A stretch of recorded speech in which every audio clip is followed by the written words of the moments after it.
नमस्कार साथियों, स्वागत है आपका ऑनलाइन स्टडी ग्रुप में। आप सभी को ज्ञात है कि उत्तर प्रदेश सरकार ने अपना 2023-24 का बजट 22 फरवरी 2023 को प्रस्तुत कर दिया है। ये बजट उत्तर प्रदेश के वित्त मंत्री श्री सुरेश कुमार खन्ना जी के द्वारा प्रस्तुत किया गया। आज की इस क्लास में उत्तर प्रदेश सरकार के इस बजट भाषण के आधार पर परीक्षा के दृष्टिकोण से इसकी एनालिसिस की जाएगी। तो चलिए प्रारंभ करते हैं। याद रखिएगा, यह जो सबसे महत्वपूर्ण बात आपको ध्यान में रखनी है कि जो उत्तर प्रदेश का योगदान है देश की जीडीपी में, वो कितना है? तो याद रखिएगा 8% से अधिक है। क्लियर है? यानी देश की जीडीपी में उत्तर प्रदेश का योगदान 8% से अधिक है। दूसरी बात कि ये जो 2021-22 में उत्तर प्रदेश का जो सकल घरेलू उत्पाद था, अर्थात जीएसडीपी था, उसमें 16.8% की वृद्धि दर्ज की गई है और ये वृद्धि देश की विकास दर से अधिक रही है।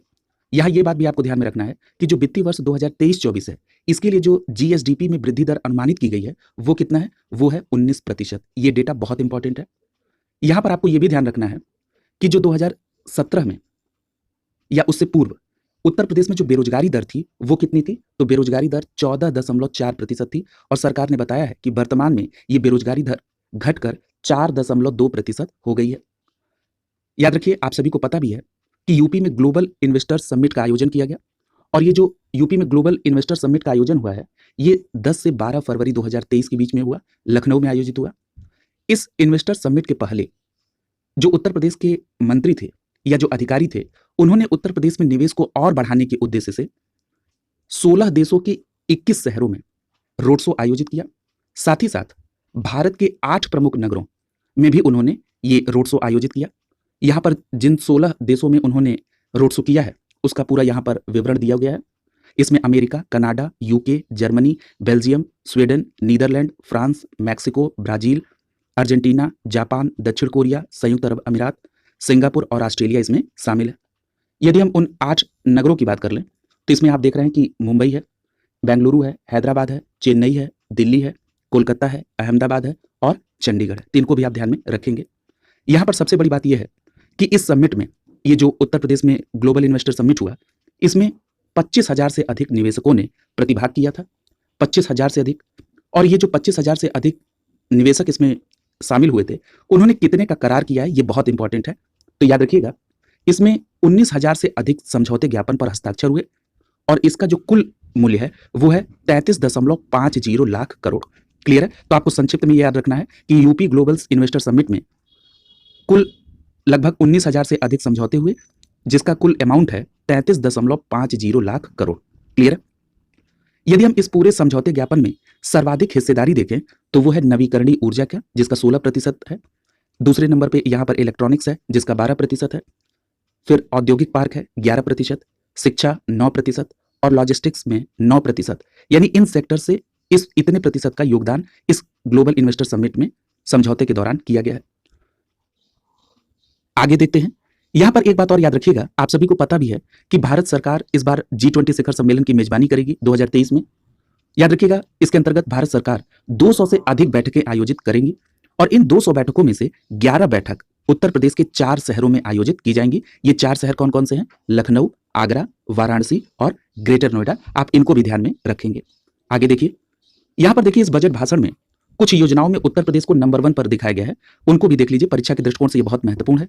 याद रखिएगा, प्रधानमंत्री आवास योजना ग्रामीण एवं शहरी के अंतर्गत आवास निर्माण के मामले में देश में उत्तर प्रदेश का प्रथम स्थान है। उसी प्रकार ग्रामीण स्वच्छ शौचालय निर्माण में प्रथम स्थान, सूक्ष्म, लघु और मध्यम उद्योग की स्थापना में नंबर 1, स्मार्ट सिटी मिशन के अंतर्गत India smart city award contest जो हुआ था उसमें उत्तर प्रदेश नंबर 1। इसके अलावा PFMS पोर्टल के द्वारा डीबीटी के माध्यम से लाभार्थियों को जो सीधी धनराशि स्थानांतरण की गई, उस मामले में भी उत्तर प्रदेश देश में प्रथम स्थान पर है। इन सभी योजनाओं में जो उत्तर प्रदेश प्रथम स्थान पर है, उनको आप ध्यान में रखेंगे।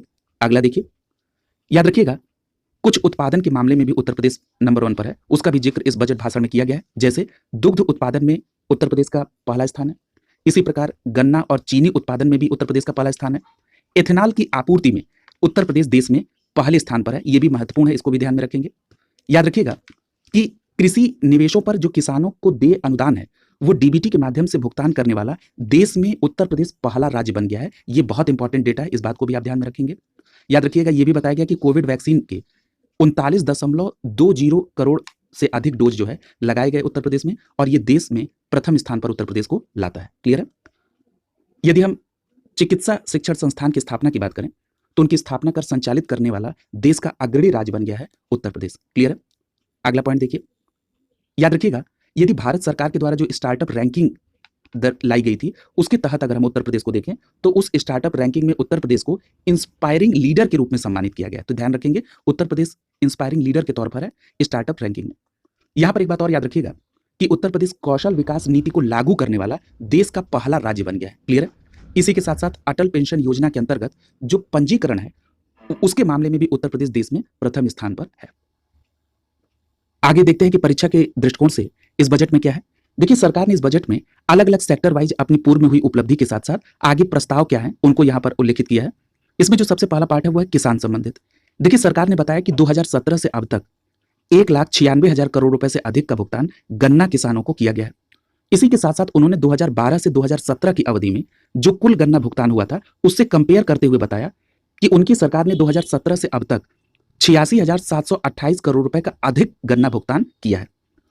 यहां पर आगे बताया गया है कि गन्ना उत्पादकता में 1,08,75 टन प्रति हेक्टेयर की वृद्धि से किसानों की आय में औसतन 349 रुपए प्रति क्विंटल की दर से 34,656 रुपए प्रति हेक्टेयर की वृद्धि दर्ज हुई है। तो इसको भी आप ध्यान में रखेंगे।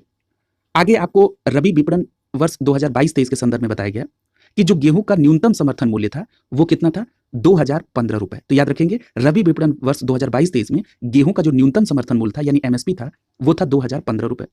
याद रखिएगा, किसानों से 3.36 लाख मीट्रिक टन गेहूं का क्रय हुआ और इसके लिए जो भुगतान किया गया वो है 675 करोड़ रुपए का। क्लियर है? इसी प्रकार अगर आप खरीफ विपणन वर्ष को देख लें तो खरीफ विपणन वर्ष 2022-23 के अंतर्गत जो भारत सरकार के द्वारा कॉमन श्रेणी यानी जो सामान्य श्रेणी का जो धान था उसके लिए जो एमएसपी थी वो थी 2,040 रुपए और जो ग्रेड 1 का ए का जो धान था उसका जो न्यूनतम समर्थन मूल्य था वो था 2,060 रुपए प्रति क्विंटल। यहां पर यह भी बात याद रखिएगा कि सरकार ने बताया कि अभी तक उनके द्वारा 62.66 लाख मीट्रिक टन धान का जो है क्रय किया गया है और इसके लिए 12,000 करोड़ रुपए से अधिक का भुगतान किया गया है। क्लियर है? तो इतनी बातें आप यहां पर ध्यान में रखेंगे। आगे प्रधानमंत्री किसान सम्मान निधि योजना के अंतर्गत बताया जा रहा है कि वर्ष 2022-23 में अब तक 51,639.68 करोड़ रुपए से अधिक का भुगतान डीबीटी के माध्यम से सीधे किसानों के खाते में किया जा चुका है। यहां पर अगला देखिए, अगला जो पार्ट है वो है महिला एवं बाल विकास मंत्रालय से संबंधित।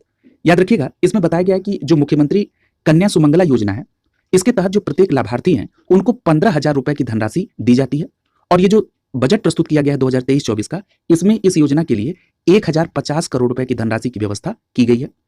अगला देखिए, आगे बताया जा रहा है कि जो मुख्यमंत्री सामूहिक विवाह योजना है उसके लिए 600 करोड़ रुपए की धनराशि की व्यवस्था इस बजट में की गई है। आगे बताया जा रहा है कि जो अन्य पिछड़ा वर्ग है अर्थात ओबीसी के जो निर्धन व्यक्तियों की पुत्रियों की शादी के लिए जो अनुदान योजना है उसके तहत 150 करोड़ रुपए की व्यवस्था इस बजट में की गई है। क्लियर है? अगला देखते हैं। आगे बताया जा रहा है कि जो महिला समर्थ योजना है उसके लिए बजट में 63 करोड़ रुपए का व्यवस्था यहां पर किया गया है। आगे देखिए, अगर हम बात कर लें निराश्रित विधवाओं की तो उनके भरण पोषण के लिए जो सरकार ने 2023-24 के बजट में प्रस्ताव किया है वो किया है 4,032 करोड़ रुपए का। क्लियर है? आगे देखते हैं। यहां पर अगर हम इस डिपार्टमेंट के अंतर्गत देखें तो इसमें बताया गया है कि 3 पीएसी बटालियन का भी गठन किया जा रहा है। क्लियर है? तो इस बात को भी ध्यान में रखेंगे। अगला जो सेक्टर है वो युवाओं से संबंधित सेक्टर है। आइए देखते हैं कि युवाओं के संदर्भ में सरकार ने इस बजट में क्या प्रस्ताव रखा है। तो याद रखिएगा, स्वामी विवेकानंद युवा सशक्तिकरण योजना के तहत जो छात्रों को और छात्राओं को जो टैबलेट और स्मार्टफोन दिया जाता है उसके लिए बजट में 3,600 करोड़ रुपए की व्यवस्था की गई है। यदि हम बात कर लें उत्तर प्रदेश स्टार्टअप नीति 2020 की तो उसके अंतर्गत विभिन्न क्षेत्रों में स्टार्टअप को बढ़ावा दिया जा रहा है और बताया गया कि उत्तर प्रदेश में 50 इंक्यूबेटर और 7,200 स्टार्टअप इस समय कार्यरत है। क्लियर है? याद रखिएगा, इसके साथ ये भी बताया गया कि ये जो नीति है उत्तर प्रदेश स्टार्टअप नीति 2020 इसके तहत पीजीआई लखनऊ, आईआईटी कानपुर और उसके नोएडा परिसर में आर्टिफिशियल इंटेलिजेंस अर्थात एआई के क्षेत्र में परिचालन प्रारंभ कर दिया गया। यानी जो उत्तर प्रदेश स्टार्टअप नीति 2020 है उसके तहत पीजीआई लखनऊ, आईआईटी कानपुर और नोएडा परिसर में एआई के क्षेत्र में परिचालन प्रारंभ हो गया है। याद रखिएगा, इंक्यूबेटर और स्टार्टअप को बढ़ावा देने के लिए बजट में 100 करोड़ रुपए की व्यवस्था की गई है। इसी प्रकार हम अगर बात करें उत्तर प्रदेश सूचना प्रौद्योगिकी और स्टार्टअप नीति हेतु, इसमें 60 करोड़ रुपए जो है प्रस्तावित किए गए हैं। आगे देखते हैं, यदि हम बात करें एग्रीकल्चर एक्सेलरेटर फंड की, तो इसमें एग्रीकल्चर एक्सेलरेटर फंड के लिए 20 करोड़ रुपए जो है वो प्रस्तावित किए गए हैं। आगे कौशल विकास मिशन के लिए बताया जा रहा है कि कौशल विकास मिशन के माध्यम से सरकार ने 6 वर्षों में 12 लाख से अधिक युवाओं को प्रशिक्षित किया है और साथ ही साथ 4,88,000 युवाओं को प्रतिष्ठित कंपनियों में सेवायोजित किया गया है। ये सरकार ने अपनी उपलब्धि बताई है। आगे आपको युवा अधिवक्ताओं के लिए बताया जा रहा है कि जब वो अपना कार्य शुरू करते हैं तो कार्य शुरू होने के 3 वर्ष तक के लिए जब उनको किताबें और पत्रिकाएं परचेज करनी होती हैं, तो इसके लिए आर्थिक सहायता के लिए 10 करोड़ रुपए इसमें प्रस्तावित है और युवा अधिवक्ताओं के लिए जो कार्पस फंड है उसके अंतर्गत 5 करोड़ रुपए का प्रस्ताव इस बजट में किया गया है। अगला जो सेक्टर है वो है रोजगार से संबंधित। याद रखिएगा, इसमें सबसे पहले मनरेगा योजना के बारे में बताया गया है और बताया गया कि 2022 से 2023 के वित्तीय वर्ष में 26,29,000 मानव दिवस जो है इसमें सृजित किए गए और इस प्रकार देश में उत्तर प्रदेश का पहला स्थान है। क्लियर है? आगे देखते हैं। आगे एमएसएमई के लिए बताया जा रहा है कि एमएसएमई अधिनियम 2020 के तहत इकाइयों को 1000 दिवस तक के लिए विभागीय निरीक्षण से छूट प्रदान की गई है। ठीक है, तो इस बात को भी आप ध्यान में रखेंगे, यानी 1000 दिवस तक कोई भी विभाग इन इकाइयों में लाइसेंस इत्यादि के लिए चेक करने के लिए नहीं जाएगा। और आगे देखते हैं कि परीक्षा के दृष्टिकोण से इसमें क्या महत्वपूर्ण है। यहां पर एक बात ध्यान रखिएगा कि वित्तीय वर्ष 2023-24 में जो वस्त्रोद्योग के क्षेत्र के लिए रोजगार सृजन का लक्ष्य निर्धारित किया गया है वो है 40,000। क्लियर है? यानी वित्तीय वर्ष 2023-24 में वस्त्रोद्योग के क्षेत्र में 40,000 रोजगार सृजन का लक्ष्य निर्धारित किया गया है। इसके अलावा मुख्यमंत्री शिक्षुता प्रोत्साहन योजना के तहत 31,000 युवाओं को प्रशिक्षण देने का लक्ष्य भी निर्धारित किया गया है। जो उत्तर प्रदेश सरकार ने पर्यटन के क्षेत्र के लिए एक नई नीति बनाई है 2022, क्लियर है, उसके तहत अगले 5 वर्षों में 10 लाख करोड़ रुपए से अधिक का निवेश और उससे 20,000 रोजगार सृजन होने का लक्ष्य निर्धारित किया गया है। क्लियर है? तो ये बात भी आप यहां पर ध्यान में रखेंगे। आगे देखिए कि परीक्षा के दृष्टिकोण से क्या और महत्वपूर्ण तथ्य हैं। देखिए, जो अगला सेक्टर है वो है सामाजिक सुरक्षा से संबंधित। यहां पर जो सबसे पहले दिया गया है वो है वृद्धावस्था और किसान पेंशन योजना, यानी वृद्धावस्था किसान पेंशन योजना के लिए बजट 2023-24 में 7,248 करोड़ रुपए का प्रस्ताव किया गया है। वहीं अगर हम बात करें दिव्यांग पेंशन योजना की, तो इसके लिए बजट में 1,120 करोड़ रुपए का प्रस्ताव है। याद रखिएगा, कुष्ठावस्था पेंशन योजना के लिए सरकार ने बजट में 42 करोड़ रुपए का प्रस्ताव दिया है। यहां पर एक बात और याद रखिएगा, सरकार ने बताया कि उत्तर प्रदेश ऋण वितरण में देश में प्रथम स्थान पर रहा है। क्लियर है? यहां एक बात और याद रखिएगा, क्योंकि ये प्रधानमंत्री गरीब कल्याण अन्न योजना जो है ये काफी चर्चा में है, तो याद रखिए, आप सभी जानते हैं कि राष्ट्रीय खाद्य सुरक्षा अधिनियम के तहत जो पीएम गरीब कल्याण अन्न योजना है, इसके तहत फेज 3 से लेकर 5 तक में जो कुल खाद्यान्न का निःशुल्क वितरण किया गया वो कितना है, वो है 81.25 लाख मीट्रिक टन। क्लियर है? तो ये बात भी आप ध्यान में यहां पर रखेंगे। अगला जो पार्ट है वो है श्रमिक कल्याण से संबंधित। देखिए, यहां पर आपको ये बात ध्यान में रखना है कि जो कामगार मृत्यु एवं दिव्यांगता सहायता योजना है, उसके लिए जो श्रमिक अगर उनके कार्यस्थल पर मृत्यु हो जाए या वो दिव्यांग हो जाए तो उनको कितनी सहायता धनराशि की व्यवस्था है, ये भी आपको ध्यान में रखना होगा। यदि श्रमिक की मृत्यु हो जाती है तो 5 लाख रुपए, स्थायी दिव्यांगता की कंडीशन में 4 लाख रुपए और आंशिक दिव्यांगता के लिए 3 लाख रुपए सहायता का प्रावधान है। क्लियर है? आगे देखिए, आगे आपके इस बजट भाषण में परीक्षा के दृष्टिकोण से क्या महत्वपूर्ण है, इसको देखते हैं। यहां पर एक बात याद रखिएगा, यदि आपसे ये पूछा जाए कि नया सवेरा योजना किससे संबंधित है, तो याद रखिएगा ये नया सवेरा योजना बाल श्रम से मुक्त कराने से संबंधित है। क्लियर है? यहां पर एक बात और याद रखिएगा कि जो असंगठित क्षेत्र में कर्मकार हैं उनके लिए जो योजना संचालित है मुख्यमंत्री जन आरोग्य योजना, उसके लिए बजट में 100 करोड़ रुपए का प्रस्ताव किया गया है। इसी के साथ साथ असंगठित क्षेत्र में कर्मकारों के लिए जो मुख्यमंत्री दुर्घटना बीमा योजना चलाई जा रही है, इसके लिए बजट में 12 करोड़ रुपए का प्रस्ताव किया गया है। क्लियर है? अगला देखिए, अगला जो सेक्टर है वो है अस्थापना से संबंधित। इसमें बताया जा रहा है कि प्रधानमंत्री आवास योजना शहरी के तहत मार्च 2017 से अभी तक 17.62 लाख आवास स्वीकृत किए जा चुके हैं। तो याद रखेंगे कि मार्च 2017 से अब तक प्रधानमंत्री आवास योजना शहरी के तहत 17.62 लाख आवास को स्वीकृति मिली है। यहां पर कई प्रकार के एक्सप्रेसवे की भी चर्चा की गई है। इसमें जो आपको ध्यान में रखना है जो एक्सप्रेसवे, वो है गंगा एक्सप्रेसवे। आप सभी को पता है कि जो गंगा एक्सप्रेसवे है ये मेरठ से प्रयागराज तक के बीच में बनाया जा रहा है और कितना लंबा है, तो याद रखिएगा 594 किलोमीटर लंबा है। यहां पर इतनी बातें आपको ध्यान में रखनी है। अगला देखते हैं।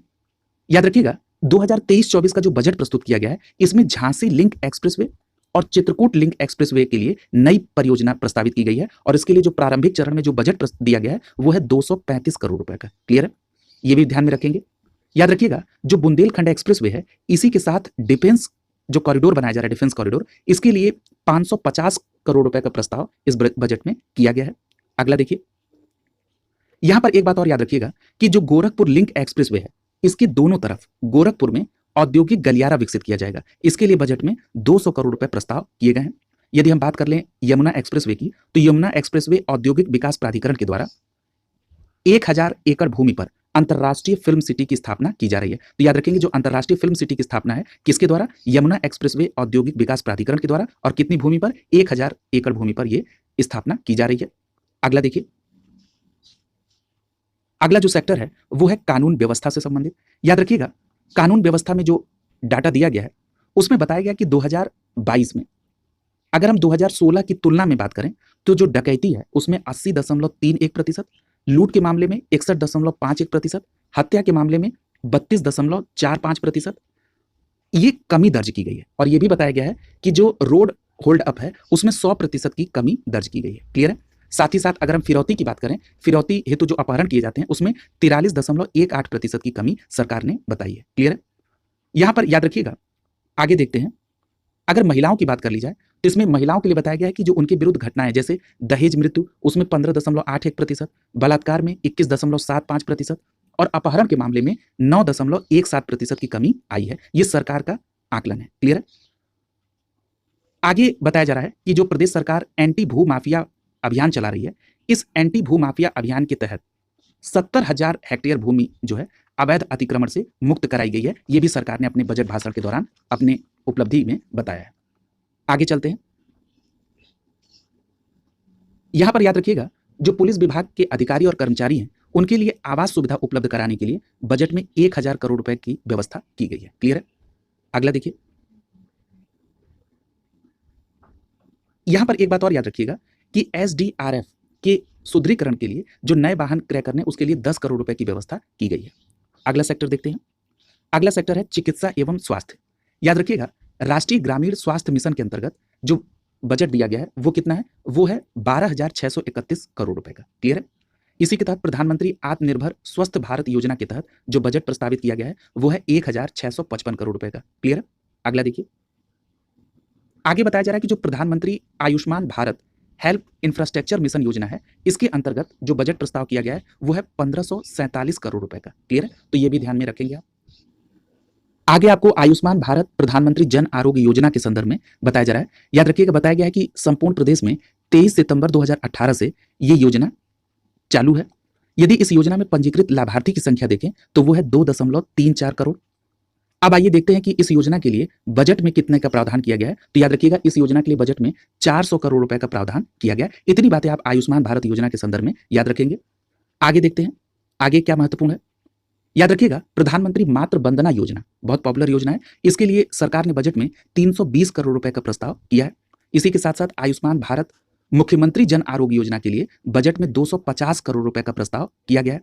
अगर हम बात कर लें सामुदायिक स्वास्थ्य केंद्र की, तो उनके लिए उपकरण परचेज करने के लिए 100 करोड़ रुपए का प्रस्ताव किया गया है। साथ ही साथ प्राथमिक समुदाय स्वास्थ्य केंद्र के सुदृढ़ीकरण के लिए 15 करोड़ रुपए का प्रस्ताव इस बजट में किया गया है। अगला सेक्टर है चिकित्सा शिक्षा। याद रखिएगा, सरकार ने बताया कि वो एक योजना चला रही है, एक जनपद एक मेडिकल कॉलेज योजना। इस योजना के तहत उत्तर प्रदेश के 45 जनपद ऐसे हैं जहां पर मेडिकल कॉलेज बन चुके हैं। 14 जनपद में मेडिकल कॉलेज का निर्माण किया जा रहा है और 16 जनपद ऐसे हैं जहां पर मेडिकल कॉलेज को पीपीपी योजना के तहत बनाया जा रहा है। पीपीपी योजना का मतलब क्या है? पब्लिक प्राइवेट पार्टनरशिप के तहत। क्लियर है? यहां पर आगे बताया गया कि जो असाध्य रोग हैं उनकी चिकित्सा के लिए बजट में 100 करोड़ रुपए का प्रस्ताव किया गया है। साथ ही साथ Uttar Pradesh institute of pharmaceutical research and development की स्थापना के लिए बजट में 20 करोड़ रुपए का प्रस्ताव किया गया है। क्लियर है? आगे देखिए, आगे बताया जा रहा है कि उत्तर प्रदेश में जो कुल एमबीबीएस की सीट है, चाहे वो सरकारी हो या निजी क्षेत्र, दोनों को मिला लें तो कुल एमबीबीएस की सीट उत्तर प्रदेश में 8,528 है। क्लियर? तो ये बात भी ध्यान में रखेंगे। आगे देखते हैं, अगला जो सेक्टर है वो है खाद्य एवं औषधि प्रशासन। याद रखिएगा, इसमें 14 मंडलीय कार्यालयों और प्रयोगशालाओं के भवन निर्माण और उसमें मशीन और उपकरण की परचेज के लिए बजट में 200 करोड़ रुपए का प्रस्ताव दिया गया है। अगला सेक्टर है अस्थापना एवं औद्योगिक विकास। काफी महत्वपूर्ण है। जरा इसको देखिए कि इसके तहत क्या क्या व्यवस्था की गई है। हाँ, यहां पर देखिए बताया जा रहा है कि पूर्वांचल एक्सप्रेसवे और बुंदेलखंड एक्सप्रेसवे के किनारे 6 स्थानों पर औद्योगिक निर्माण संकुल बनाने का निर्णय लिया गया है इस बजट में। और ये जो औद्योगिक निर्माण संकुल का निर्माण होगा, उसमें 4 संकुल जो हैं वो पूर्वांचल एक्सप्रेसवे के किनारे और 2 संकुल बुंदेलखंड एक्सप्रेसवे के किनारे बनाए जाने का प्रस्ताव है। तो इसको भी आप ध्यान में रखेंगे। अगला देखिए, याद रखिएगा, भारत में व्यवसाय में सुगमता की जो रैंकिंग आती है, उसमें सरकार ने बताया कि 12 स्थानों का सुधार हुआ है और इस सुधार के साथ अब उत्तर प्रदेश देश में दूसरे नंबर पर आ गया है। ठीक है, यानी व्यवसाय की सुगमता में 12 रैंकिंग का सुधार हुआ और अब उत्तर प्रदेश दूसरे स्थान पर आ गया है। क्लियर है? यहां पर एक बात और याद रखिएगा कि प्रदेश में जो फार्मा पार्क हैं, उनकी स्थापना और विकास के लिए बजट में 25 करोड़ रुपए का प्रस्ताव किया गया है। क्लियर है? अगला जो सेक्टर है वो है सूक्ष्म, लघु एवं मध्यम उद्यम से संबंधित, यानी एमएसएमई सेक्टर से संबंधित है। इसमें सरकार ने बताया कि जो प्रदेश सरकार है, उसकी जो नवीन एमएसएमई नीति है 2022, इसके लिए उन्होंने बताया कि रोजगार सृजन में 15% वार्षिक वृद्धि का प्रस्ताव है। यानी एक लाइन में अगर मैं इसको समराइज कर दूं, तो उत्तर प्रदेश सरकार द्वारा घोषित जो नवीन एमएसएमई नीति 2022 है, उसमें रोजगार सृजन में 15% वार्षिक वृद्धि जो है प्रस्तावित है। और इसके लिए पहली बार 4 करोड़ रुपए पूंजी उपादान उपलब्ध कराने की व्यवस्था की गई है। तो ये बात भी आप ध्यान में यहां पर रखेंगे। यदि हम बात कर लें प्रदेश में ओडीओपी की, यानी वन डिस्ट्रिक्ट वन प्रोडक्ट, और साथ ही साथ हस्तशिल्प उत्पादों की बिक्री के लिए, तो याद रखिएगा इस बजट में 200 करोड़ रुपए प्रस्तावित किए गए हैं यूनिटी मॉल की स्थापना के लिए। क्लियर है? यानी जो वन डिस्ट्रिक्ट वन प्रोडक्ट और हस्तशिल्प के उत्पाद हैं, उनको विपणन यानी उनके बेचने के लिए जो यूनिटी मॉल की स्थापना की जाएगी, उसके लिए बजट में 200 करोड़ रुपए का प्रस्ताव किया गया है। अगला जो सेक्टर है वो है सड़क एवं सेतु से संबंधित। अब इसमें देखिए क्या क्या महत्वपूर्ण है। यहां पर आपको ध्यान में रखना है कि ये जो बजट प्रस्तुत किया गया है, इसमें सड़कों और सेतुओं के निर्माण के लिए 21,159 करोड़ 62 लाख रुपए का प्रस्ताव है। क्लियर है? और यदि हम इन सड़कों और सेतु के अनुरक्षण की बात करें, यानी उनके देखभाल के लिए, तो इसमें कितना प्रस्ताव है? ये 6,209 करोड़ 50 लाख रुपए का प्रस्ताव इस बजट में किया गया है। याद रखिएगा, यदि हम कृषि विपणन सुविधाओं के लिए जो पुल और सड़कों के निर्माण की बात है, उसके लिए बजट में 3,473 करोड़ रुपए का प्रस्ताव किया गया है। यह भी याद रखेंगे कि ग्रामीण क्षेत्रों में जो सड़कों का निर्माण है, उसके लिए बजट में 1525 करोड़ रुपए का प्रस्ताव किया गया है। क्लियर है? आगे देखिए, याद रखिएगा रेलवे में ऊपरगामी सेतुओं के निर्माण के लिए 1700 करोड़ रुपए का प्रस्ताव है और अन्य सेतुओं के लिए 1850 करोड़ रुपए का प्रस्ताव इस बजट में किया गया है। याद रखिएगा, जो राज्य के राजमार्ग हैं, उनके चौड़ीकरण और उनके सुदृढ़ीकरण के लिए या नए कार्यों के लिए जो बजट दिया गया है, वो है 2588 करोड़ 80 लाख रुपए का। क्लियर है? इसी के तहत जो प्रमुख या अन्य जिला मार्ग हैं, उनको चौड़ा करने के लिए 2538 करोड़ 80 लाख रुपए का प्रस्ताव इस बजट में किया गया है। यहां पर ये जरा महत्वपूर्ण है, इसको जरा ध्यान में रखिएगा कि जो धर्मार्थ मार्ग हैं, उनके विकास के लिए बजट में 1000 करोड़ रुपए का प्रस्ताव किया गया है। याद रखिएगा, राज्य सड़क निधि से जो सड़कों के अनुरक्षण की व्यवस्था है, उसके लिए 3000 करोड़ रुपए का प्रस्ताव है और निर्माण के लिए 2500 करोड़ रुपए का प्रस्ताव इस बजट में किया गया है। यदि हम बात कर लें औद्योगिक और लॉजिस्टिक पार्क की, तो इसके लिए जो 4 लेन मार्ग हैं, उनको चौड़ा करने या उनके सुदृढ़ीकरण के लिए 50 करोड़ रुपए का प्रस्ताव किया गया है। चीनी मिल के परिक्षेत्र में जो भी सड़कें हैं, उनको चौड़ा करने या उनके पुनर्निर्माण के लिए बजट में 250 करोड़ रुपए का प्रस्ताव किया गया है। तो इतनी बातें आप सड़क और सेतु के संदर्भ में याद रखेंगे। अगला जो सेक्टर है वो है सिंचाई एवं जल संसाधन।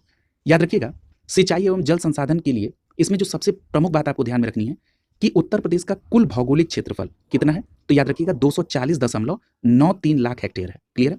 और इसमें जो 188.40 लाख हेक्टेयर भूमि है, ये कृषि योग्य है। क्लियर है? और उसमें से जो कृषि योग्य भूमि है 188.40 लाख हेक्टेयर, उसमें से 165.42 लाख हेक्टेयर के क्षेत्रफल पर कृषि उत्तर प्रदेश में की जाती है। तो ये तीनों डेटा बहुत महत्वपूर्ण है, इसको आप ध्यान में रखेंगे। आगे देखते हैं कि बजट में परीक्षा के दृष्टिकोण से आपको क्या ध्यान में रखना है। हाँ, यहां पर यह बात ध्यान में रखिए कि जो ये बजट 2023-24 दिया गया है, इसमें बाढ़ नियंत्रण और जल निकास के लिए जो बजट दिया गया है, वो है 2803 करोड़ रुपए का। क्लियर है?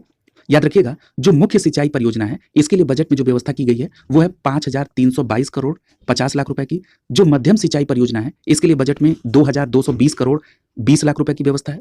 और जो लघु सिंचाई परियोजना है, इसके लिए बजट में 3400 करोड़ रुपए की व्यवस्था की गई है। क्लियर है? इसको ध्यान में आप रखेंगे। अगला देखिए, अगर हम बात कर लें नहरों और सरकारी नलकूपों की, तो याद रखिएगा, इससे जो किसानों को पानी मुहैया कराया जाता है, इसके लिए जो सुविधा उपलब्ध कराने के लिए जो बजट है, वो है 900 करोड़ रुपए का। क्लियर है? आगे बात की जा रही है LTIF योजना की। तो याद रखिएगा, ये जो LTIF योजना है, इसके लिए बजट में जो प्रस्ताव है, वो मध्य गंगा परियोजना के लिए 375 करोड़ रुपए का, सरयू नहर परियोजना के लिए 192 करोड़ रुपए की व्यवस्था इस बजट में की गई है। याद रखिएगा, नदी में सुधार और कटाव निरोधक परियोजना के लिए बजट में 1,619 करोड़ रुपए का प्रस्ताव किया गया है। अगला जो सेक्टर है वो है नमामि गंगे एवं ग्रामीण जलापूर्ति। इसमें आपको क्या ध्यान में रखना है, तो याद रखिएगा, इसके अंतर्गत आप सभी जानते हैं कि एक योजना चल रही है जल जीवन मिशन योजना। ये जो जल जीवन मिशन योजना है, इसके तहत 2023-24 के बजट में 25,350 करोड़ रुपए का बजट प्रस्तावित है। बहुत इंपॉर्टेंट है, याद रखिएगा, जल जीवन मिशन के लिए जो बजट 2023-24 है, इसमें 25,350 करोड़ रुपए का बजट है। और याद रखिएगा, इसके तहत 2.26 करोड़ घरों को कवर किया जाएगा। क्लियर है? अगला देखिए, अगला सेक्टर है नागरिक उड्डयन। याद रखिएगा, ये परीक्षा के दृष्टिकोण से बहुत इंपॉर्टेंट है, क्योंकि यहां से पूर्व में भी प्रश्न आपके यहां बनते रहे हैं। याद रखिएगा, बताया गया है कि वर्तमान में प्रदेश में 9 एयरपोर्ट क्रियाशील हैं और 80 गंतव्य स्थानों के लिए एयर सर्विस उपलब्ध है। इसके साथ ही साथ यह भी बताया गया कि प्रदेश में 3 अंतर्राष्ट्रीय एयरपोर्ट जो हैं वो क्रियाशील हैं और जेवर और अयोध्या में अंतर्राष्ट्रीय एयरपोर्ट निर्माणाधीन है। और बताया गया कि आने वाले समय में यदि ये 2 अंतर्राष्ट्रीय एयरपोर्ट भी मिला लिए जाएं तो उत्तर प्रदेश में 5 अंतर्राष्ट्रीय एयरपोर्ट क्रियाशील हो जाएंगे। क्लियर है? तो इतनी बात आप यहाँ पर एयरपोर्ट के संदर्भ में भी ध्यान में रखेंगे। यहाँ यह भी बताया गया कि जेवर एयरपोर्ट जो है, इसमें रनवे की संख्या 2 से बढ़ाकर 5 किए जाने का भी निर्णय सरकार के द्वारा लिया गया है। बताया गया कि अब तक के कार्यकाल में, यानी ये जो सरकार है, इसके कार्यकाल में 4 एयरपोर्ट के निर्माण का कार्य पूर्ण कर लिया गया है और 6 एयरपोर्ट जो है वो लगभग पूर्ण होने के कगार पर हैं। ये 6 एयरपोर्ट कहां पर? अलीगढ़, आजमगढ़, मुरादाबाद, श्रावस्ती, चित्रकूट और सोनभद्र में। तो अंत में ये निष्कर्ष बताया गया है कि आने वाले वर्षों में प्रदेश में 5 अंतर्राष्ट्रीय एयरपोर्ट होंगे, 16 घरेलू एयरपोर्ट होंगे और कुल मिलाकर एयरपोर्ट की संख्या उत्तर प्रदेश में 21 हो जाएगी। क्लियर है? तो इतनी बातें आप यहां पर ध्यान में रखेंगे नागरिक उड्डयन के क्षेत्र में। अगला देखिए, अगला जो सेक्टर है वो है ऊर्जा संबंधित। बताया गया कि जिला मुख्यालय पर 24 घंटे, तहसील मुख्यालय पर 20 से 22 घंटे और गांवों में 18 से 20 घंटे बिजली दिए जाने का रोस्टर निर्धारित किया गया है। आइए जरा बजट में देखते हैं कि यहाँ पर क्या व्यवस्था की गई है।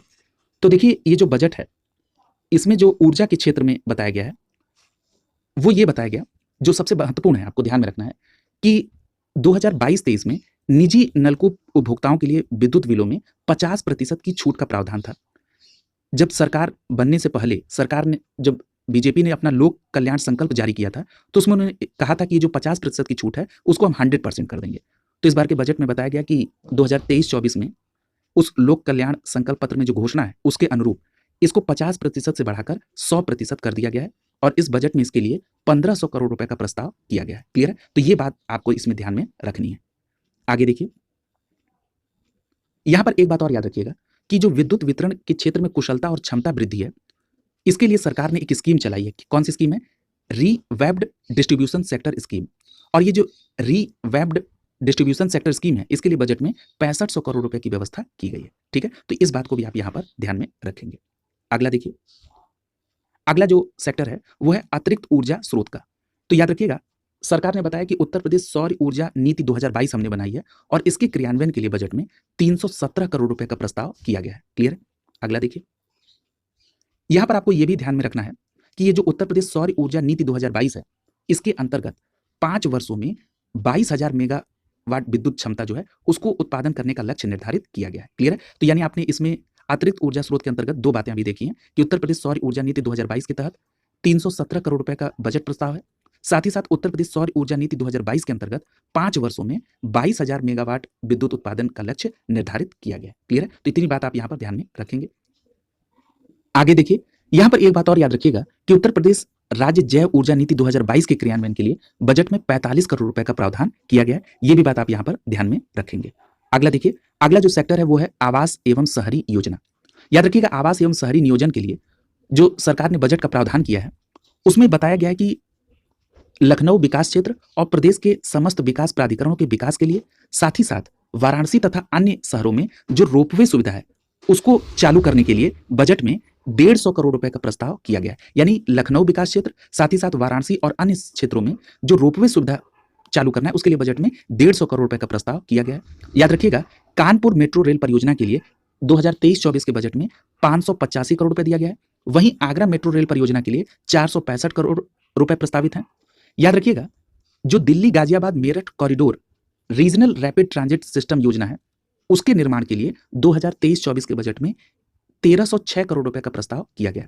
यहां पर एक बात और याद रखिएगा कि वाराणसी और गोरखपुर में तथा अन्य शहरों में मेट्रो रेल परियोजना के क्रियान्वयन के लिए इस बजट में 100 करोड़ रुपए का इनिशियल व्यवस्था किया गया है। क्लियर है?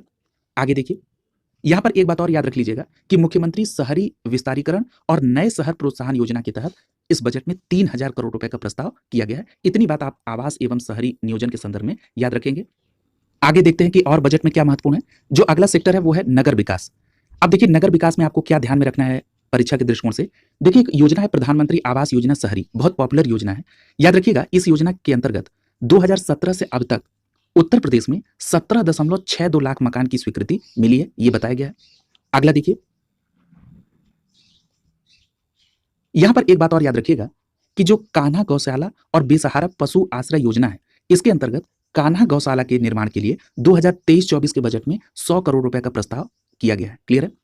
याद रखिएगा, ये जो अमृत 2.0 योजना है, इसके अंतर्गत जो खर्च होने हैं उसके लिए बजट में 180% की वृद्धि दर की गई है और ये बजट कितना हो गया है? 5,616 करोड़ रुपए का। तो आपसे पूछा जा सकता है कि अमृत 2.0 के अंतर्गत खर्च में बजट में कितने की वृद्धि की गई? तो आपका जवाब होगा 180% की, और अब बजट हो गया है 5,616 करोड़ रुपए का। आगे देखिए, इसी प्रकार से एक योजना है स्वच्छ भारत मिशन 2.0। याद रखिएगा, इसमें जो बजट की वृद्धि की गई है वो 100% बजट की वृद्धि है और 2023-24 में इसके लिए जो बजट आवंटित है वो है 2,707 करोड़ 86 लाख रुपए का। क्लियर है? तो इतनी बात आप यहाँ पर ध्यान में रखेंगे। याद रखिएगा कि नगर विकास विभाग के द्वारा जो नगरीय सड़कों की समुचित विकास है उसके लिए बजट में 500 करोड़ रुपए की व्यवस्था की गई है। क्लियर है? अगला देखिए, यहां पर एक बात और याद रखिएगा कि जो आकांक्षी नगर योजना है उसके लिए इस बजट में 100 करोड़ रुपए का प्रस्ताव किया गया है। क्लियर है? अगला देखिए, अगला जो सेक्टर है वो है नियोजन। याद रखिएगा, त्वरित आर्थिक विकास परियोजना के लिए इस बजट में 1500 करोड़ रुपए का प्रस्ताव किया गया है। क्लियर है? तो इस बात को भी आप ध्यान में रखेंगे। आगे देखिए, आगे क्या महत्वपूर्ण है। अगला जो सेक्टर है वो है ग्राम्य विकास से संबंधित। याद रखिएगा, आप सभी जानते हैं कि प्रधानमंत्री आवास योजना ग्रामीण चलाई जा रही है। इस प्रधानमंत्री आवास योजना ग्रामीण के लिए जो बजट 2023-24 में धनराशि आवंटित की गई है वो है 9,000 करोड़ रुपए की। और याद रखिएगा, 2023-24 में जो आवास का लक्ष्य है वो कितना है? तो याद रखिएगा, ये लक्ष्य है 12,39,877 आवास का। क्लियर है? तो यहाँ पर ज्यादा महत्वपूर्ण है कि इस प्रधानमंत्री आवास योजना के लिए 2023-24 के बजट में कितना रुपए आवंटित है? तो 9,000 करोड़ रुपए आवंटित है। इसी के साथ साथ प्रधानमंत्री ग्राम सड़क योजना के लिए 5,966 करोड़ रुपए का प्रस्ताव किया गया है। अगली योजना बताई जा रही है मुख्यमंत्री आवास योजना ग्रामीण। इसके लिए जो बजट है वो 1,203 करोड़ रुपए का बजट इस बार दिया गया है। अगली योजना है श्यामा प्रसाद मुखर्जी रुर्बन मिशन योजना। याद रखिएगा, इस बार के बजट में इसके लिए 87.49 करोड़ रुपए प्रस्तावित किए गए हैं। क्लियर? तो इतनी बातों को आप यहाँ पर नियोजन के अंतर्गत याद रखेंगे। अगला जो सेक्टर है वो है पंचायती राज, बहुत महत्वपूर्ण है। याद रखिएगा, स्वच्छ भारत मिशन ग्रामीण, इसके लिए जो बजट आवंटित किया गया है वो किया गया है 2,288 करोड़ रुपए का। क्लियर है? आगे देखिए, यहां पर याद रखिएगा कि मुख्यमंत्री पंचायत प्रोत्साहन योजना के लिए कितना बजट है? तो याद रखिएगा, इस मुख्यमंत्री पंचायत प्रोत्साहन योजना के लिए 85 करोड़ रुपए का बजट आवंटित किया गया है। क्लियर है? अगला देखिए, अगला सेक्टर है कृषि, बहुत महत्वपूर्ण है। याद रखिएगा, कृषकों को कृषि के समग्र नवीनतम तकनीकी से प्रशिक्षित करने के लिए एक कार्यक्रम चलाया जा रहा है। उस कार्यक्रम का नाम क्या है? उस कार्यक्रम का नाम है द मिलियन फार्मर्स स्कूल। अब इस द मिलियन फार्मर स्कूल के लिए इस बजट में बताया गया है कि 17,000 किसान पाठशालाओं को आयोजित करने का प्रस्ताव है। क्लियर है? यहां पर एक बात और याद रखिएगा कि ये जो national mission for sustainable agriculture परियोजना है इसके लिए इस बार बजट में 631 करोड़ 93 लाख रुपए का प्रस्ताव किया गया है। इसी के साथ साथ national mission on natural farming योजना के तहत जो बजट है वो कितने का निर्धारित किया गया है? तो वो बजट निर्धारित किया गया है 113 करोड़ 52 लाख रुपए का। क्लियर है? तो यहां पर मैं इसको समराइज कर दे रहा हूं। National mission for sustainable agriculture योजना के लिए 631 करोड़ 93 लाख रुपए का प्रस्ताव है। वहीं अगर हम बात करें national mission on natural farming तो इसके लिए बजट में 113 करोड़ 52 लाख रुपए का प्रस्ताव किया गया है। अगला देखिए, यहां पर याद रखिएगा, राष्ट्रीय कृषि विकास योजना के लिए इस बार बजट में 984 करोड़ 54 लाख रुपए का प्रस्ताव किया गया है। इसी के साथ साथ नेशनल क्रॉप इंश्योरेंस योजना के लिए 753 करोड़ 70 लाख रुपए का प्रस्ताव किया गया है। क्लियर है? आगे देखिए, याद रखिएगा, पंडित दीनदयाल उपाध्याय किसान समृद्धि योजना के लिए इस बार बजट में 102 करोड़ 81 लाख रुपए का प्रस्ताव किया गया है। वहीं आत्मनिर्भर कृषि समन्वित योजना के लिए बजट में 100 करोड़ रुपए का प्रस्ताव किया गया है। क्लियर है? तो याद रखेंगे। अगला देखिए, अगला सेक्टर है गन्ना विकास एवं चीनी उद्योग। याद रखिएगा, सरकार ने बताया कि जो वर्तमान में पेराई सत्र है 2022-23, ठीक है, इस पेराई सत्र में 117 चीनी मिलों का संचालन हुआ है और इस सत्र में प्रदेश का जो गन्ना क्षेत्रफल है वो कितना है 28.53 लाख हेक्टेयर। क्लियर है। और इससे जो चीनी का उत्पादन है वो 105 लाख टन से अधिक होने का अनुमान है। क्लियर है। तो इस डेटा को बिल्कुल आप क्लियर कट याद रखेंगे कि सरकार ने बताया कि पेराई सत्र 2022-23 में 117 चीनी मिलों का संचालन हुआ और इस सत्र में प्रदेश में जो गन्ना का क्षेत्रफल है वो 28.53 लाख हेक्टेयर है और इससे जो चीनी का उत्पादन की जो संभावना है वो 105 लाख टन से अधिक का है। क्लियर है। अगला देखिए, अगला जो सेक्टर है वो है कृषि शिक्षा एवं अनुसंधान से संबंधित। आइए इसमें देखते हैं कि परीक्षा के दृष्टिकोण से क्या महत्वपूर्ण है। याद रखिएगा, महात्मा बुद्ध कृषि एवं प्रौद्योगिकी विश्वविद्यालय कुशीनगर में स्थापित किया जाएगा। तो याद रखेंगे महात्मा बुद्ध कृषि एवं प्रौद्योगिकी विश्वविद्यालय कहां पर, कुशीनगर में, और उसके लिए इस बजट में 50 करोड़ रुपए का प्रस्ताव किया गया है। क्लियर है। तो इतनी बातों को आप ध्यान में रखेंगे। अगला देखिए, अगला सेक्टर है दुग्ध विकास। याद रखिएगा, सरकार ने बताया कि वर्तमान दुग्ध संघों के विकास के लिए जो सरकार ने बजट आवंटित किया है वो कितना किया है, 86 करोड़ 95 लाख रुपए का। क्लियर है। तो ये भी ध्यान में रखेंगे। इसके साथ ही साथ नंद बाबा दुग्ध मिशन के क्रियान्वयन के लिए इस बार 2023-24 के बजट में 61 करोड़ 21 लाख रुपए का बजट आवंटित किया गया है। यहां पर एक बात और याद रखिएगा कि जो उत्तर प्रदेश दुग्धशाला विकास एवं दुग्ध प्रोत्साहन नीति है वो कब की है, 2022 की है।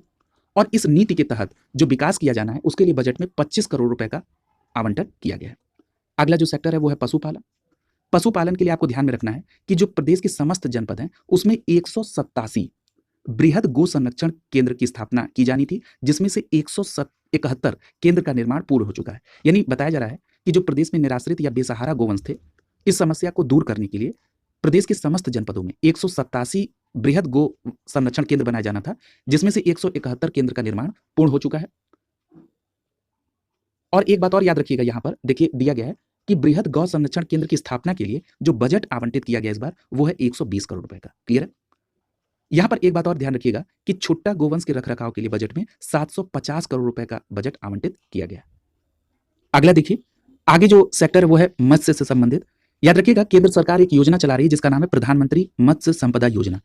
इसके लिए जो बजट आवंटित किया गया है वो है 257 करोड़ 50 लाख रुपए का। ये जो प्रधानमंत्री मत्स्य संपदा योजना है इसके अंतर्गत होलसेल फिश मार्केट के लिए ये 257 करोड़ 50 लाख रुपए का आवंटन किया गया है। इसके अलावा आपको ध्यान में रखना है कि मुख्यमंत्री मत्स्य संपदा योजना के अंतर्गत 10 करोड़ रुपए का प्रस्ताव है और निषाद राज वोट सब्सिडी के लिए 5 करोड़ रुपए का प्रस्ताव किया गया इस बजट में। अगला जो सेक्टर है वो है उद्यान एवं खाद्य प्रसंस्करण। याद रखिएगा, प्रधानमंत्री सूक्ष्म खाद्य उद्योग उन्नयन योजना के अंतर्गत इस बार के बजट में 741 करोड़ 98 लाख रुपए का प्रस्ताव किया गया है। अगर हम बात कर लें राष्ट्रीय औद्योगिकी मिशन के लिए तो इस बार बजट में 206 करोड़ 27 लाख रुपए का आवंटन किया गया है। यहां पर एक बात और याद रखिएगा कि उत्तर प्रदेश खाद्य प्रसंस्करण उद्योग नीति 2022 के क्रियान्वयन के लिए बजट में 100 करोड़ रुपए का आवंटन किया है। देखिए, जितनी भी ये नीतियां हैं उनके वर्ष को आप जरूर ध्यान में रखेंगे, यहां से भी प्रश्न आपसे पूछ लिया जाता है। अगला देखिए, यहां पर एक बात और याद रखिएगा कि सहारनपुर में centre of excellence for Honey की स्थापना की जा रही है और याद रखिएगा इसकी स्थापना के लिए 10 करोड़ रुपए का प्रस्ताव किया गया। ये भी बात आप ध्यान में रखेंगे। अगला जो सेक्टर है वो है सहकारिता। याद रखिएगा, रासायनिक उर्वरकों के अग्रिम भंडारण के लिए बजट में 175 करोड़ का प्रस्ताव है। वहीं जिला सहकारी बैंक के वित्तीय सुदृढ़ीकरण के लिए बजट में 100 करोड़ रुपए का प्रस्ताव किया गया है। इतनी बात आप यहां पर सहकारिता के सेक्टर में याद रखेंगे। अगला जो सेक्टर है वो है खादी एवं ग्रामोद्योग। आप जानते हैं कि सेंट्रल की एक स्कीम है पंडित दीनदयाल ग्रामोदय रोजगार योजना। इसके लिए बजट में 10 करोड़ रुपए का प्रस्ताव किया गया है। वहीं अगर हम बात करें खादी एवं ग्रामोद्योग विकास एवं सतत स्वरोजगार योजना की तो इसके लिए 2023-24 के बजट में 13 करोड़ रुपए का प्रस्ताव रखा गया है। याद रखिएगा, प्रदेश में माटी कला के परंपरागत कारीगर को रोजगार से जोड़ने के लिए बजट में 10 करोड़ का प्रावधान है। और यह जो सबसे महत्वपूर्ण बात है कि माटी कला टेराकोटा प्रशिक्षण एवं फैसिलिटी सेंटर की स्थापना का भी प्रस्ताव बजट में है और ये स्थापना लखनऊ में प्रस्तावित है। अगला जो सेक्टर है वो है हथकरघा एवं वस्त्रोद्योग। देखिए, परंपरागत तौर पर आपको यह प्रश्न कई बार पूछा जाता रहा है कि कृषि के बाद वो दूसरा ऐसा कौन सा सेक्टर है जो सर्वाधिक रोजगार उपलब्ध कराता है। तो आप याद रखेंगे, हथकरघा उद्योग ऐसा कुटीर उद्योग है जो कृषि के बाद सर्वाधिक रोजगार उपलब्ध कराता है। अब यहाँ पर आपको हथकरघा के क्षेत्र में आपको ये ध्यान रखना है कि उत्तर प्रदेश में एक पॉलिसी है जिसका नाम है उत्तर प्रदेश टेक्सटाइल एवं गारमेंट पॉलिसी 2022। इसके लिए जो प्रावधान है उसके लिए बजट में 150 करोड़ का प्रावधान किया गया है। अगर हम बात कर लें गारमेंट नीति 2017 की तो इसके लिए बजट में 175 करोड़ रुपए का प्रस्ताव रखा गया है। अगला देखिए, अगला जो सेक्टर है वो है आईटी एवं इलेक्ट्रॉनिक्स। याद रखिएगा, अभी आपने पहले भी पढ़ा है कि जो टैबलेट और स्मार्टफोन वितरण करना है उसके लिए 3600 करोड़ रुपए की व्यवस्था जो है प्रस्तावित है। यहाँ पर एक बात याद रखिएगा कि उत्तर प्रदेश इलेक्ट्रॉनिक्स विनिर्माण नीति के क्रियान्वयन के लिए बजट में 401 करोड़ रुपए का प्रस्ताव है। वहीं पर डेटा सेंटर, याद रखिएगा बहुत पॉपुलर ये टॉपिक है, स्टेट डेटा सेंटर के लिए 85 करोड़ 89 लाख रुपए का प्रस्ताव है। वहीं पर उत्तर प्रदेश सूचना प्रौद्योगिकी एवं स्टार्टअप नीति के लिए 60 करोड़ रुपए का प्रस्ताव रखा गया है। क्लियर है? यहाँ पर एक बात और याद रखिएगा कि उत्तर प्रदेश द्वारा, सरकार के द्वारा नई उत्तर प्रदेश सूचना प्रौद्योगिकी एवं सूचना प्रौद्योगिकी जनित सेवा नीति 2022 को 18 नवंबर 2022 को अधिसूचित किया गया है। तो ये भी बात याद रखेंगे। अगला देखिए, अगला सेक्टर है बेसिक शिक्षा। क्लियर है? आइए जरा देखते हैं कि बेसिक शिक्षा में परीक्षा के दृष्टिकोण से क्या महत्वपूर्ण है। याद रखिएगा, यहां पर जो सबसे महत्वपूर्ण बात आपको ध्यान में रखनी है कि समग्र शिक्षा अभियान के लिए जो बजट निर्धारित किया गया है वो है 20,255 करोड़ रुपए का। क्लियर है? तो ये ध्यान में रखेंगे। याद रखेंगे, आपसे यहां पर यह भी पूछा जा सकता है कि ऑपरेशन कायाकल्प का संबंध किससे है। तो याद रखिएगा कि बेसिक शिक्षा परिषद द्वारा जो संचालित प्राथमिक और उच्च प्राथमिक विद्यालय हैं उनकी अवस्थापना सुविधा में विकास करना और स्मार्ट विद्यालय को विकसित करने के लिए ये ऑपरेशन कायाकल्प योजना चलाई गई है। इसके लिए इस बार बजट में 1,000 करोड़ रुपए का प्रस्ताव रखा गया है। क्लियर है? अगला देखिए, अगली एक बहुत महत्वपूर्ण योजना है जो केंद्र की सहायता से चलाई जाती है, उसका नाम है पीएम श्री योजना। पीएम श्री का फुल फॉर्म है प्रधानमंत्री स्कूल फॉर राइजिंग इंडिया। याद रखिएगा, इस योजना के लिए इस बार बजट में 510 करोड़ रुपए का प्रस्ताव किया गया है। वहीं हम अगर बात कर लें ग्राम पंचायत और वार्ड स्तर पर जो डिजिटल लाइब्रेरी की स्थापना की जो नई योजना है, इसके लिए बजट में 300 करोड़ रुपए का प्रस्ताव रखा गया है। यदि हम बात कर लें निःशुल्क यूनिफॉर्म वितरण की, तो याद रखिएगा गरीबी रेखा से ऊपर लगभग 28 लाख ऐसे छात्र और छात्राएं हैं जिनको निःशुल्क यूनिफॉर्म दिया जाएगा और इसके लिए बजट में 50 करोड़ रुपए की व्यवस्था की गई है। क्लियर है? अगला देखिए, यदि हम प्राथमिक और उच्च प्राथमिक विद्यालयों में जो कक्षा 1 से लेकर 8 तक छात्र छात्राएं पढ़ रहे हैं, लगभग 2 करोड़ ऐसे छात्र छात्रा हैं जिनको निःशुल्क स्वेटर और मोजा जूता उपलब्ध कराया जाएगा। इसके लिए बजट में 650 करोड़ रुपए की व्यवस्था की गई है। वहीं कक्षा 1 से लेकर 8 तक के छात्र छात्राओं को जो निःशुल्क बैग दिया जाता है, इसके लिए बजट में 350 करोड़ रुपए का प्रावधान किया गया है। क्लियर है? तो ये बातें आप ध्यान में रखेंगे। अगर हम बात कर लें निःशुल्क एवं अनिवार्य बाल शिक्षा अधिकार अधिनियम 2009 की, तो इसके तहत जो बच्चों को सहायता दी जाती है उसके लिए बजट में 40 करोड़ रुपए का प्रावधान किया गया है। अगला जो सेक्टर है वो है माध्यमिक शिक्षा। अब माध्यमिक शिक्षा में आपको क्या ध्यान में रखना है, यहां पर याद रखिएगा कि केंद्र सरकार की जो सहायता से पीएम श्री योजना है, यानी प्रधानमंत्री स्कूल फॉर राइजिंग इंडिया, इसके लिए 500 करोड़ रुपए का प्रस्ताव किया गया है। वहीं पर ग्राम पंचायत में जो डिजिटल लाइब्रेरी के लिए 300 करोड़ रुपए, और यहां पर एक बात और याद रखिएगा कि समग्र शिक्षा अभियान के तहत जो विभिन्न कार्यक्रम है उसके लिए बजट में 1003 करोड़ रुपए का प्रस्ताव किया गया है। यहां पर जो सबसे महत्वपूर्ण बात आपको ध्यान में रखना है वो है प्रोजेक्ट अलंकार योजना। याद रखिएगा, राजकीय माध्यमिक विद्यालय में अवस्थापना सुधार के लिए जो योजना चलाई जा रही है उसको कहा जाता है प्रोजेक्ट अलंकार योजना, और इसके लिए बजट में 500 करोड़ रुपए का प्रावधान किया गया है। वहीं पर संस्कृत विद्यालयों की परिसंपत्ति सृजन के लिए 100 करोड़ रुपए प्रस्तावित है। और याद रखिएगा, माध्यमिक विद्यालय में संस्कृत पढ़ने वाले बच्चों को जो छात्रवृत्ति दी जाती है उसके लिए 10 करोड़ रुपए का प्रावधान किया गया है। क्लियर है? अगला सेक्टर है उच्च शिक्षा। देखिए, यहां पर पूर्व में भी इससे रिलेटेड प्रश्न आपके यहाँ पूछे गए हैं विश्वविद्यालयों की संख्या पर आधारित। तो याद रखेंगे, वर्तमान में 19 राज्य विश्वविद्यालय है उत्तर प्रदेश में, 1 मुक्त विश्वविद्यालय है, 1 डीम्ड यूनिवर्सिटी है, 30 निजी विश्वविद्यालय हैं। ये आप विश्वविद्यालयों की संख्या यहां पर याद रखेंगे। अगला देखिए, यहां पर चर्चा की जाएगी नैक रैंकिंग की। याद रखिएगा, नैक रैंकिंग में लखनऊ और गोरखपुर विश्वविद्यालय को A++ की श्रेणी प्राप्त हुई है।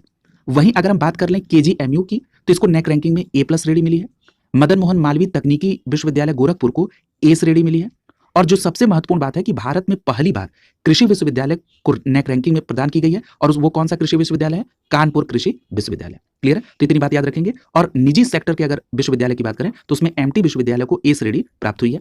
यहां पर एक बात और बहुत महत्वपूर्ण है कि प्रदेश में पहली बार 11 विश्वविद्यालयों द्वारा नेशनल इंस्टीट्यूशनल रैंकिंग की तैयारी कर सहभाग लिया गया, और 4 विश्वविद्यालय विश्व स्तरीय रैंकिंग हेतु QIS रैंकिंग में भाग ले रहे हैं।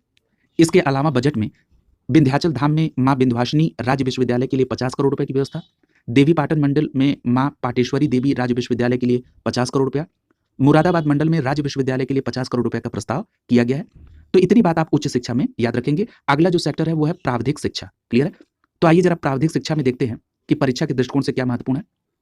याद रखिएगा, राजकीय पॉलिटेक्निक की स्थापना और अस्थापना विकास के लिए बजट में 50 करोड़ रुपए का प्रस्ताव है, यानी स्थापना के लिए 50 करोड़ और अस्थापना विकास के लिए 33 करोड़ रुपए का प्रस्ताव किया गया है।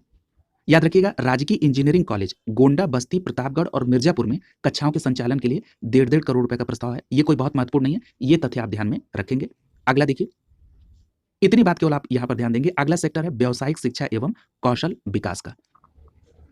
अब व्यावसायिक शिक्षा एवं कौशल विकास के अंतर्गत आपको क्या ध्यान में रखना है, याद रखिएगा कौशल विकास मिशन के लिए इस बार बजट में 150 करोड़ रुपए की व्यवस्था की गई है। वहीं मुख्यमंत्री शिक्षुता प्रशिक्षण के लिए 70 करोड़ रुपए का प्रावधान किया गया है। क्लियर? यहां पर एक बात और याद रखिएगा कि जो केंद्र प्रायोजित स्ट्राइव योजना है, इसके अंतर्गत 29 औद्योगिक प्रशिक्षण संस्थानों का उच्चीकरण किया जाएगा और इसके लिए बजट में 35 करोड़ रुपए का प्रावधान किया गया है। इतनी बात आप यहां पर व्यावसायिक शिक्षा और कौशल विकास में याद रखेंगे। अगला जो सेक्टर है वो है खेल, और याद रखिएगा खेलो इंडिया यूनिवर्सिटी गेम के लिए बजट में 30 करोड़ रुपए का प्रस्ताव रखा गया है। अगला देखिए, यहां पर एक बात और याद रखिएगा कि प्रदेश में निजी सहभागिता से खेल अवस्थापनाओं के लिए बजट में 50 करोड़ रुपए की व्यवस्था की गई है और राष्ट्रीय और अंतर्राष्ट्रीय प्रतियोगिताओं में जो विजेता खिलाड़ी हैं उनको पुरस्कार योजना के लिए भी बजट में 15 करोड़ रुपए की व्यवस्था की गई है। वहीं अगर हम बात कर लें खेल विकास कोष की, तो खेल विकास कोष के लिए बजट में 25 करोड़ रुपए की व्यवस्था की गई है। याद रखिएगा मेरठ में मेजर ध्यानचंद खेल विश्वविद्यालय की स्थापना के लिए 300 करोड़ रुपए की व्यवस्था की गई है।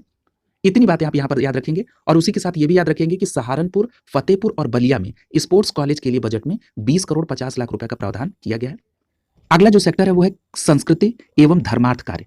यहां पर जो आपको प्रमुख रूप से ध्यान में रखना है कि काशी हिंदू विश्वविद्यालय परिसर में वैदिक विज्ञान केंद्र की स्थापना किया गया है। क्लियर? इससे रिलेटेड प्रश्न पूर्व में पूछा भी जा चुका है आपसे, तो ये आप ध्यान में रखेंगे। इसके अलावा ये देखते हैं, हाँ एक प्रश्न और आपसे अगर पूछा जा सकता है कि त्रिकोणी परिक्रमा पथ कहां पर विकसित किया जा रहा है, तो याद रखिएगा मिर्जापुर डिस्ट्रिक्ट में। क्लियर है? यहां पर एक बात और याद रखिएगा कि जनपद अयोध्या और चित्रकूट की तरह प्रयागराज में भी भजन संध्या स्थल की स्थापना का प्रस्ताव है। ठीक है, तो ये भी बात ध्यान में आप रखेंगे। अगला देखिए, यहां पर याद रखिएगा कि जनपद सीतापुर में एक स्थल है जिसका नाम है नैमिसारण्य। यहां नैमिसारण्य में वेद विज्ञान अध्ययन केंद्र की स्थापना का भी प्रस्ताव इस बार बजट में है। इसके पहले अभी आपने वैदिक विज्ञान केंद्र कहां पढ़ा था? बीएचयू परिसर में। ठीक है, तो इतनी बातें आप यहां पर संस्कृति एवं धर्मार्थ कार्य में याद रखेंगे। अगला जो सेक्टर है वो है पर्यटन। अब आइए पर्यटन में देखते हैं कि आपको क्या क्या बातें ध्यान में रखनी है। तो यहां पर अगर हम 2022 में देखें तो याद रखिएगा उत्तर प्रदेश में 2022 में 24 करोड़ 87 लाख से अधिक पर्यटन आए थे यहां पर, जिसमें भारतीय पर्यटक जो हैं वो हैं 24 करोड़ 83 लाख और विदेशी पर्यटकों की संख्या है 4,10,000। क्लियर है? आगे देखते हैं पर्यटन के क्षेत्र में क्या यहां पर महत्वपूर्ण है।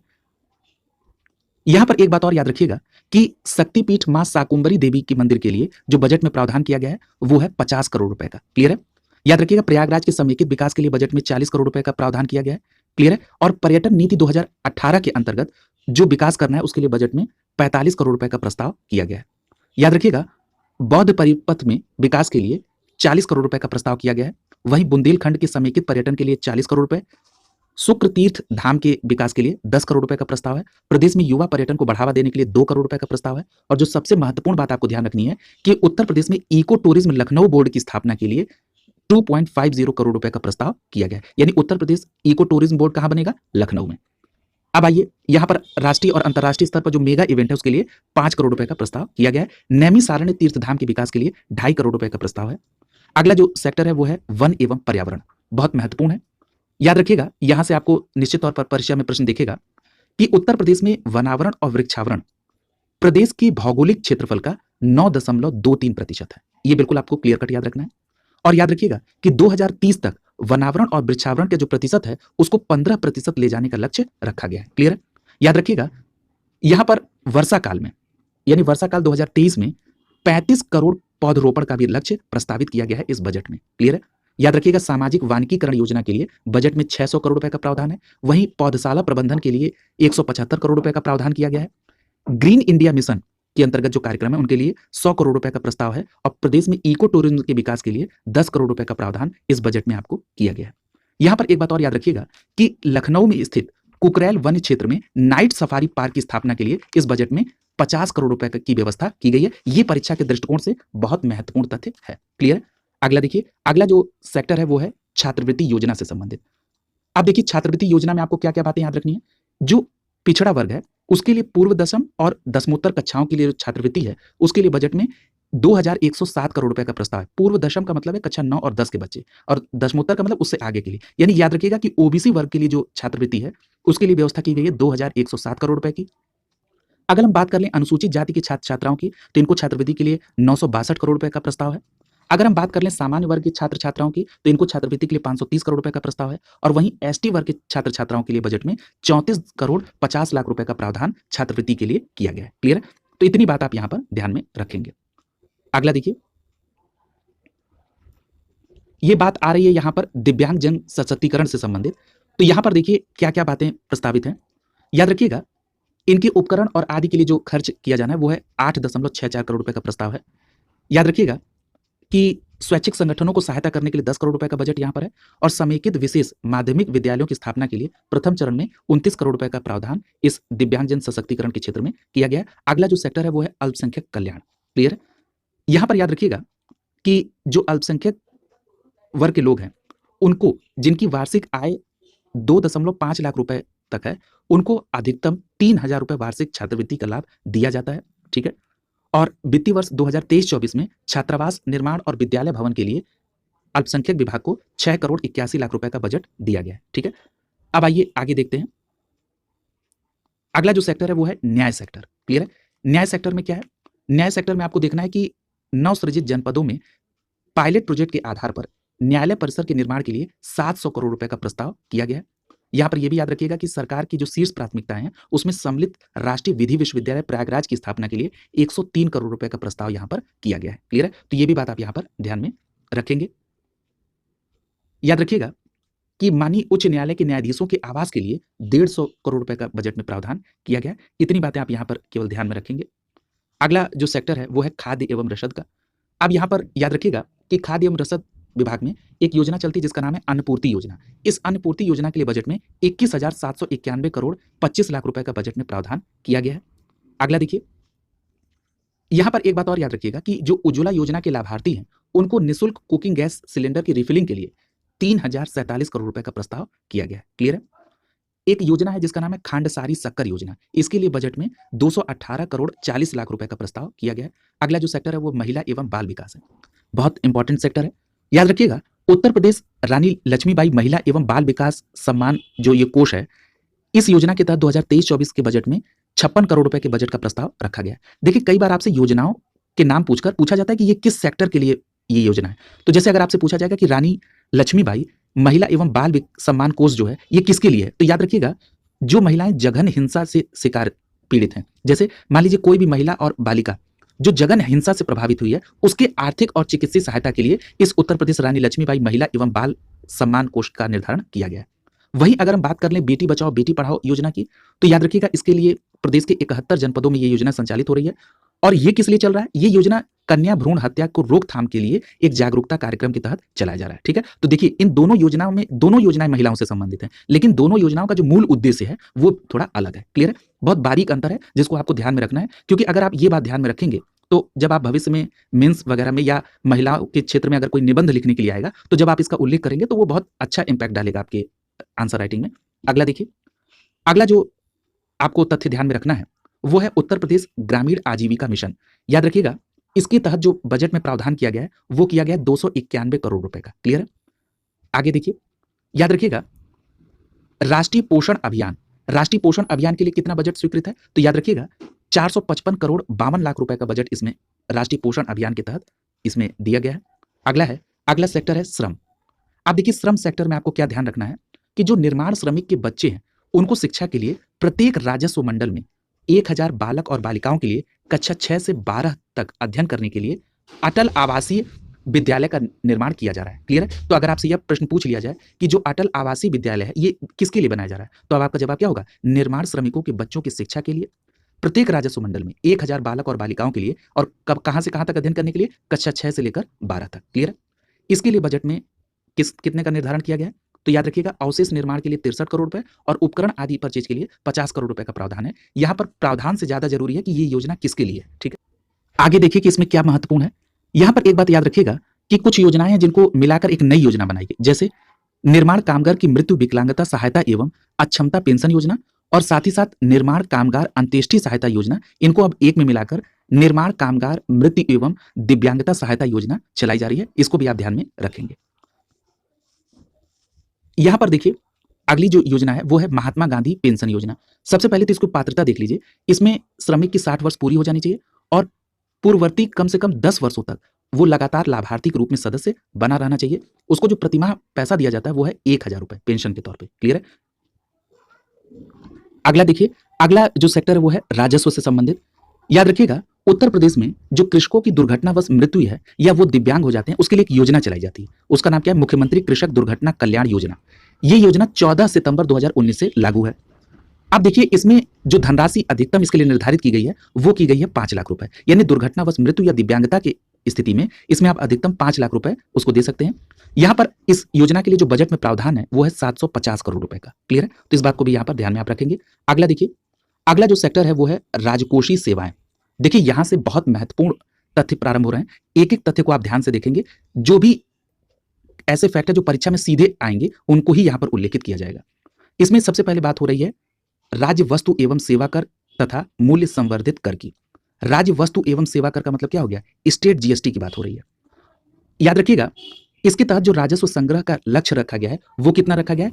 1,50,000 करोड़ रुपए का। क्लियर है? तो याद रखेंगे कि राज्य वस्तु एवं सेवा कर तथा मूल्य संवर्धित कर से जो राजस्व संग्रह का लक्ष्य है वो है 1,50,000 रुपए का। अगला जो है वो है आबकारी शुल्क। आबकारी शुल्क से जो राजस्व संग्रह का लक्ष्य है वो है 58,000 करोड़ रुपए का। अगर हम बात कर लें स्टाम्प शुल्क और पंजीकरण की, तो इसके माध्यम से जो राजस्व संग्रह का लक्ष्य है वो क्या है? वो है 34,560 करोड़ रुपए। क्लियर है? यदि हम बात कर लें वाहन कर की, तो वाहन कर से जो राजस्व संग्रह का लक्ष्य निर्धारित किया गया है वो है 12,672 रुपए का। क्लियर है? तो ये आपने देखा राजकोषीय सेवाओं से जो लक्ष्य निर्धारित किए गए। अगला जो है वो है वित्तीय वर्ष के बजट 2023-24 का जो अनुमान है उसमें।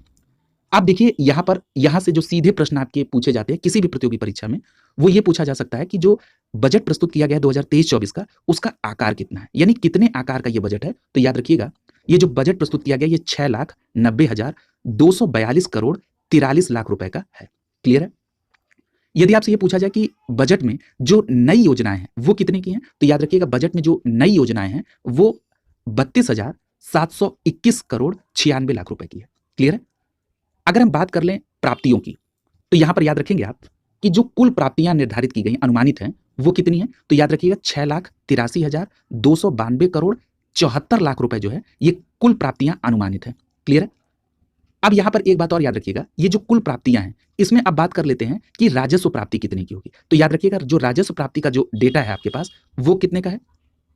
5,70,865 करोड़ 66 लाख रुपए का। ठीक है? राजस्व प्राप्तियां होंगी। अगर हम पूंजीगत प्राप्तियों की बात करें तो वो कितना निर्धारित है? तो वो अनुमानित कितना है? तो वो है 1,12,427 करोड़ 8 लाख रुपए। क्लियर है? तो ये डेटा बिल्कुल आपको क्लियर कट याद रखना है।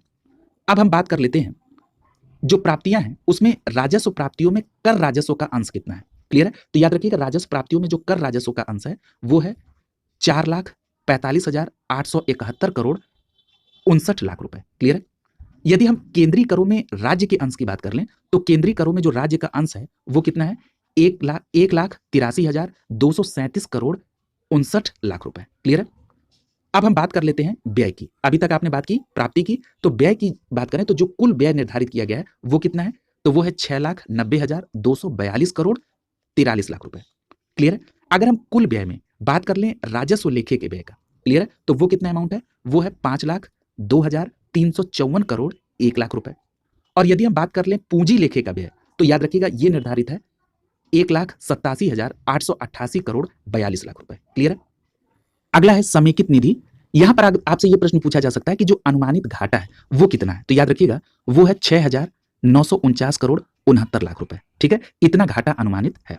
यहां पर एक बात याद रखिएगा, जो अगला सेक्टर है वो है लोक लेखा, और इसमें आपको क्या याद रखना है कि लोक लेखा से कितनी शुद्ध प्राप्ति अनुमानित है। तो याद रखिएगा, लोक लेखा से जो शुद्ध प्राप्ति अनुमानित है वो है 5,500 करोड़ रुपए। क्लियर है? अब अगला देखिए, अगर हम समस्त लेन देन में जो शुद्ध परिणाम है उसकी बात कर लें तो याद रखिएगा समस्त लेन देन में जो शुद्ध परिणाम है वो है 1,449 करोड़ 69 लाख ऋणात्मक। ठीक है? अब हम बात कर लेते हैं अंतिम शेष की। तो याद रखिएगा, अगर हम अंतिम शेष की बात करें तो वो कितना अनुमानित है? तो याद रखिएगा वो अनुमानित है 35,957 करोड़ 42 लाख रुपए। क्लियर है? ये अंतिम शेष अनुमानित है। यदि हम बात कर लें राजस्व बचत की, तो याद रखिएगा राजस्व बचत की अगर बात करेंगे तो ये 68,511 करोड़ 65 लाख रुपए अनुमानित है। यदि हम बात कर लें राजस्व घाटे की, तो याद रखिएगा राजस्व घाटा कितना अनुमानित है? तो याद रखिएगा 84,883 करोड़ 16 लाख रुपए राजकोषीय घाटा अनुमानित है, जो वर्ष के लिए अनुमानित सकल राज्य घरेलू उत्पाद का 3.48% है। यहां से प्रश्न बनने की पूरी संभावना है। ठीक है? तो ये याद रखेंगे आप। इस प्रकार आपने इस बजट को यहाँ पर देख लिया और इसके साथ ही ये पूरा जो वित्त मंत्री का बजट भाषण है, उसको यहाँ पर संक्षिप्त में आपको यहाँ पर एक्सप्लेन कर दिया गया। देखिए, ये बजट प्रस्तुत किया गया था 22 फरवरी 2023 को, यानी फाल्गुन 3 शक संवत 1944 में, ठीक है? तो इस प्रकार आपने इस पूरे उत्तर प्रदेश बजट को सारांश के रूप में देखा। इसी प्रकार जो भी तथ्य परीक्षा के संदर्भ में बहुत महत्वपूर्ण होंगे, उसको भविष्य में भी इसी तरह आपको प्रोवाइड किया जाएगा। शुभकामनाओं के साथ आप सभी का बहुत-बहुत धन्यवाद।